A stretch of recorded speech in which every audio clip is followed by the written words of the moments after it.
Hi folks, thanks for tuning back in with GoRight with Peter Boykin. So, look, Owen Schroyer, a good friend of mine, he's had me on multiple times on War Room, Infowars. He decided to interrupt the opening of the House impeachment hearings today.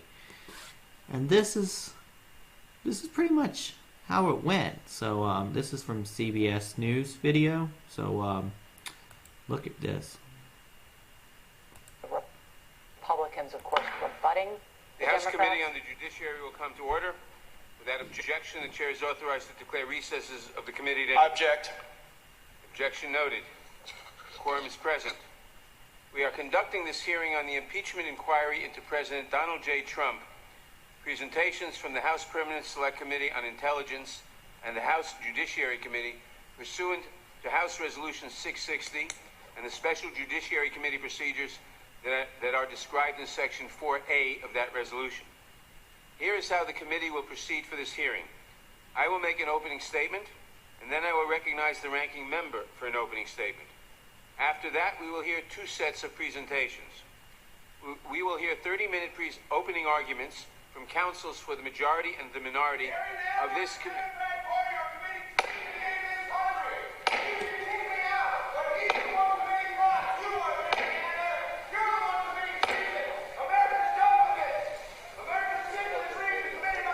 Order in the room. Order in the room. Order in the committee room. Go, Owen!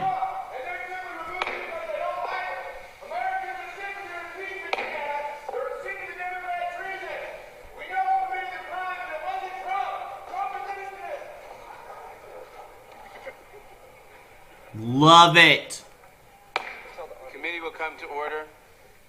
Obviously, I shouldn't have to remind everyone present that the audience is here to observe, but not to demonstrate, not to indicate agreement or disagreement with any witness or with any member of the committee. But it sure is fun when they do. To observe only, and we will maintain... Remember when the liberals kept doing that? And again, I will say... During the here's how Kavanaugh committee will hearings? proceed for this hearing. I will make an opening statement, and then I will recognize the ranking member for an opening statement. After that, we will hear two sets of presentations. We will hear 30-minute opening arguments from counsels for the majority and the minority of this committee. Then we will hear 45-minute presentations of evidence from majority and minority counsel from the Permanent Select Committee on Intelligence, followed by 45 minutes of questioning by the chair and ranking member, who may yield to counsel for questioning during this period. Finally, all of our members will have the opportunity to question the presenters from the Intelligence Committee under the 5-minute rule. I would note that the President's Counsel was given the opportunity to participate today, but the White House has declined the invitation. I will Why now should he recognize show myself for an opening statement. No matter his party or his politics, if the President places his own interests above those of the country, he betrays his oath of office. The President of the United States, the Speaker of the House, the Majority Leader of the Senate, the Chief Justice of the Supreme Court, and the Chairman and ranking members of the House Committee on the Judiciary all have one important thing in common. We have each taken an oath to preserve, protect, and defend the Constitution of the But you United don't, States. Mr. Nadler. If the President puts himself You're a before the really country, creepy he Batman violates the villain. President's most basic responsibility. He breaks his oath to the American people. He didn't. If he puts himself before the country Hold on. in a manner that threatens our democracy, How do I- then our oath. Okay, look, honestly. Really, when Donald Trump asked, can you do us a favor? Can you do us a favor? America a favor? Could you investigate? How did Hunter Biden, who was in deep trouble, how did that lawyer get fired by Ukraine shortly after what Joe Biden said?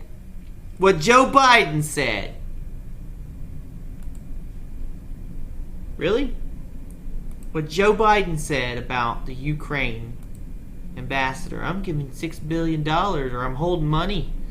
And god damn, 6 hours later, 6 hours later, 6 hours later, the man was fired. What kind of influence is that, folks? Sounds like a crime was committed there. So it makes more sense. It makes absolute sense that the InfoWars host, Owen Schroyer, interrupted the opening minutes of the House Judiciary Committee's impeachment hearing, accusing Chairman Jerry Nadler and other Democrats of committing treason while declaring President Trump innocent. Owen Schroyer began shouting just seconds after Nadler gavelled the hearing and posted live video of the interruption over his Twitter feed. Said Jerry Nadler and the Democratic Party are committing treason against this country, and you can kick me out, but he's the one committing crimes. You are Jerry Nadler. Now, Schroyer shouted, "You're the one committing treason. America is done with this. We're done. We're done. America is done with this. Mr. Nadler, you're wrong. We voted for Donald Trump, and they're simply removing him because they don't like him, adding that Trump is innocent." He continued filming as he spoke with officers outside the hearing room and told the Capitol Police he was not violent. If you want to comment, I think it's ironic I'm the one that's being hauled out of here when the Democrats are the ones committing the crimes. As he told the police, Schroyer then left the Longworth House office building where the hearing is being held and described the demonstration to police as his patriotic duty. He's the host of The War Room on InfoWars, the fringe outlet that traffics to right-wing conspiracy theories, which pretty much is all pretty much coming true almost, because they're the only ones that will actually talk about what's going on. The House Judiciary Committee is meeting Monday to hear the presentations from Republican and Democratic staff attorneys in the Intelligence and Judiciary Committees. The hearing is the first since House Speaker Nancy Pelosi, a Democrat from California, called the committee chairman to begin drafting articles of impeachment. Just crazy. Crazy. Just crazy.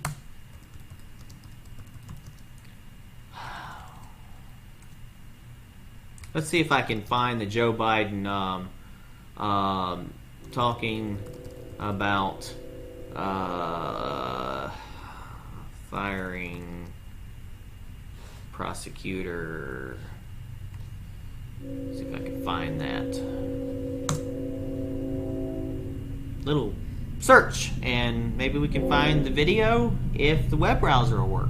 But you know, honestly, oh, here we go. Here we go. Here we go. Go right to the website view. If we can get it to load, this would be great. And this is what we're talking about, folks. This is on video. Evidence. Real evidence. Not fake news. If it'll load. Patreon.com/Peter Boykin. If you'd like to help me out, I can get a better connection. I can get more stuff and get a lot more things to make these go over a lot quicker. Because it sure don't like to load. Come on, it's just 1 minute. It's just 1 minute. Spin, little spin action, little washing. Are we trying to like whitewash this video? Come on, you can do it. Load the damn video already. All right, and we'll go right back to me for now. Well, that was a wash. Well, you know, it actually crashed the browser. Okay, so Internet Explorer doesn't like me. It's been crashing a lot lately. I think I'll just stick with Chrome. So while I look this up again, Joe Biden brags about Ukraine or whatever. Let's see if we can find it here so we can talk about it. So how are y'all doing today? Flashback. Real Clear Politics. If we can get it to work, that'd be wonderful. All I want for Christmas is this video to load. This video to load. This video to load. Alright, here we go. Okay. In 2006, Ukrainian prosecutor General Viktor Shulkin, in his investigation of corruption involving Burisma Holdings, a natural gas company, identified Hunter Biden as the recipient of $3 million from the company. $3 million from the company. Not wanting this corruption exposed, Joe Biden swung into action using U.S. loan guarantees as hostage while demanding Shulkin be fired. Amazingly, Joe Biden now brags about his actions of this matter.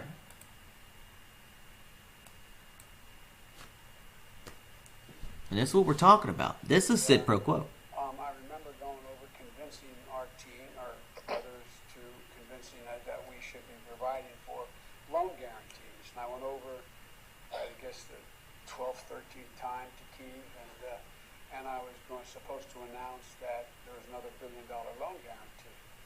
And I had gotten a commitment from Poroshenko and from Yatsenyuk that they would take action against the state prosecutor, and they didn't. So they said they were walking out to the press conference. I said, no, I'm not going to, or we're not going to give you the $1 billion. They said, you have no authority. You're not the president. The president said. I said, call him. I said, I'm telling you, you're not getting $1 billion. I said, you're not getting $1 billion. I'm going to be leaving here. And I think it was, 6 hours? I said, I'm leaving in 6 hours. If the prosecutor's not fired, you're not getting the money. Oh, son of a bitch. Got fired. And they put in place someone who was solid. Son of a bitch. He got fired because I held money. Son of a bitch. He got fired because I held $1 billion that was supposed to go. Sounds like Sid Pro Quo to me. But Donald Trump's in trouble because poor little Donnie said, do us a favor. And because the liberals like to use grammar, they want to impeach Donald Trump. They want to impeach Donald Trump, because Nothing burger. I mean, this was drunk Nancy. This is drunk Nancy right here. I can bring it up. In the course of today's events, it becomes necessary for us to address, among other grievances, the President's failure to faithfully execute the law. When crafting the Constitution, the founders feared the return of a monarchy in America. And having just fought a war of independence, they specifically feared the prospect of a king president corrupted by foreign influence. During the Constitutional Convention, James Madison, the architect of the Constitution, warned that a president might betray his trust to foreign powers, which might prove fatal to the Republic. Another founder, Governor Morris, feared that a president may be bribed by a greater interest to betray his trust. He emphasized that this magistrate is not the king. The people are the king. They therefore created a constitutional remedy to protect against a dangerous or corrupt leader: impeachment. Unless the Constitution contained an impeachment provision, one founder warned, a president might, quote, spare no effort or means whatsoever to get himself reelected. And if we allow a president to be above the law, we do so surely at the peril of our republic. In America, no one is above the law. Do you think Donald Trump's above the law? I mean, come on, really? Through the Intelligence Committee working with the Foreign Affairs and Oversight Committees, the American people have heard the testimony of truly patriotic career public servants, distinguished diplomats, and decorated war heroes, some of the president's own appointees. The facts are uncontested. The president abused his power for his own personal political benefit at the expense of our national security by withholding military aid and crucial Oval Office meeting in exchange for an announcement of an investigation into his political rival. Yesterday, at the Judiciary Committee, the American people heard testimony from leading American constitutional scholars who illuminated without a doubt that the president's actions are a profound violation of the public trust. The president's actions have seriously violated the Constitution, especially when he says and acts upon the belief. Article 2 says I can do whatever I want. No. His wrongdoing strikes at the very heart of our Constitution, a separation of powers, 3 co-equal branches, each a check and balance on the other. A republic, if we can keep, said Benjamin Franklin. Our democracy is what is at stake. The president leaves us no choice but to act, because he is trying to corrupt, once again, the election for his own benefit. The president has engaged in abuse of power, undermining our national security and jeopardizing the integrity of our elections. His actions are in defiance of the vision of our founders and the oath of office that he takes to preserve, protect, and defend the Constitution of the United States. Sadly, but with confidence she won't shut up. With allegiance to our founders and a heart full of love for America, today I am asking our chairman to proceed with articles of impeachment. I commend our committee chairs and our members for their somber approach to actions which I wish the president had not made necessary. Does anybody believe that mess? I mean, I don't believe it one bit at all. I just don't believe any of that. Any of it. Would you believe, so these crazy people, drunk Nancy Pelosi, they do what they can. They do everything they can in their power to just mess with everything. And it just absolutely makes no sense at all. Just no sense at all. That's just how it is. That's just how it is. And we've got to do everything in our power to put a stop to this. That's why in 2020, we absolutely have to make sure that we win and take back Congress. That we win and we take back and keep the Senate. I've said this multiple times, folks. Whose fault is it that we're going through this mess? It's not Donald Trump's fault. Because Donald Trump has done everything in his power. Everything in his power to get us that wall. He's brought jobs. He's reached out to all races, nationalities, creeds, colors, sexualities, etc., etc. He's done everything he can as president to make America great and to keep America great. Now it's time for us to step up and stand up and say, I'm not going to take it anymore. I am not going to take it anymore. We're going to do everything in our power to ensure that Donald Trump is reelected in 2020. This is Peter Boykin from #GoRight with Peter Boykin. Check us out We're on the internet. Lots of stuff scrolling down here. Please, or is it that way? I don't know how it works. Please subscribe. Hit the bell. Follow us on Facebook. Follow us on Telegram. Share this to your friends. Join our Patreon. We definitely need your support. I'm not a grifter because it costs a lot of money to have a studio, to have equipment, really crappy equipment. And I'm doing Wi-Fi off my phone, so I need some better internet right now. So patreon.com/Peter Boykin, if you can help us out. God bless. Peace, or whatever symbol, this way, that way, okay, whatever. God bless everybody. That's the news. Peace. As long as we have pride in our country, confidence in our future, and faith in our God, then America will prevail.